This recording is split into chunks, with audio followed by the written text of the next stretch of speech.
Во зоната на граничниот премин Брузги на белоруско-полската граница нема мигранти, јавуваат агенциите. Полски представник тврди дека дел од мигрантите биле пренесени со автобуси подалеку од пограничниот простор. Ситуацијата на полско-белоруската граница, каде што со денови има стотици мигранти, ескалираше откако група мигранти се обиде да влезе на територијата на Полска. Мигрантите, главно ирачани кои фрлаа камења кон полските сили, не идоа на реакција со водени топови и солзавец. Полското министерство за одбрана соопшти дека мигрантите со камење ги нападнале нивните војници и припадници на полицијата и дека се обидувале да ја уништат оградата и да преминат на нивна територија. Нашите војници и офицери совршено ја завршија својата работа. Баран од напади на границата беше запран.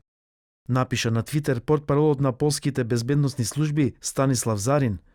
Белоруското министерство за надворешни работи соопшти дека Минск иницира истрага за употребата на специјална опрема на полските сили врз мигрантите во инцидентот на границата. Белорусија во октомври го суспендираше договорот со Европската Унија, како и обврската да ги прими назад мигрантите кои влегоа во Унијата од нејзина територија. Во меѓувреме, Белорусија објави дека е неопходно да се направи непланиран ремонт на нафтоводот Пријателство, кој транспортира нафта од Русија преку Белорусија до неколку земји од Европската Унија, што може да доведе до проблеми во снабдувањето на европските потрошувачи.